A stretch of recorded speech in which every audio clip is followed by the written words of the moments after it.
minutes, right? Clock's there. So spend a few minutes for the concluding remarks.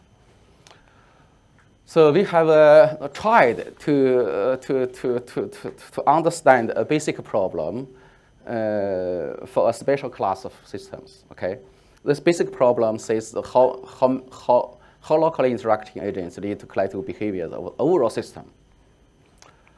And we have, obviously, have just got some preliminary results only on theoretical understanding and analysis about analysis and the intervention of a basic class of a special class of flocks.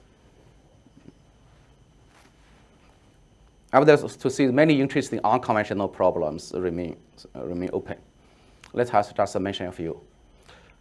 First is I would say this is quite. I like this model very much, but it seems that in the discrete time case, in the context studied in our paper, there is still very few results on this. So here we have a agent's neighborhood like the basic model. Also, you also have alignment still towards, let's see, we can put more separation still to avoid crowding of neighbors, and cohesion, still to move towards the average position of neighbors.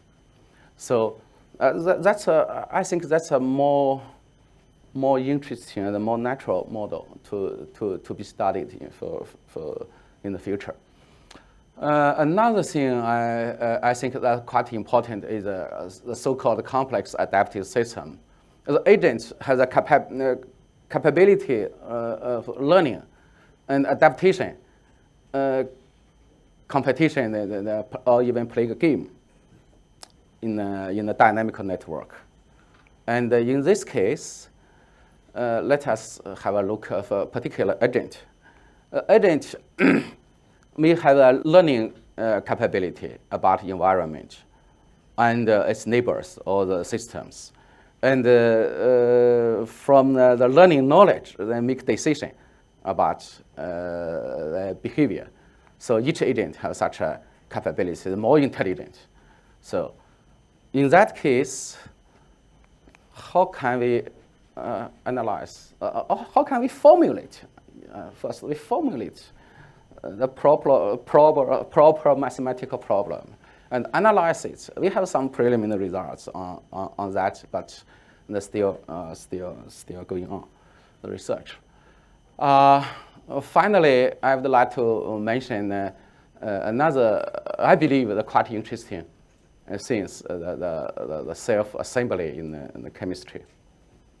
So there is a new journal to be published, I think in the year 2013, called Particles and Particle Systems Characterization. So that's a very interesting to know if the self-assembly problem can be understood from the multi-agent system point of view. So it's just the beginning to begin to understand such problems. I cannot say much about it, but I think that's could be a very interesting problem to put more time. And thank you very much for your attention.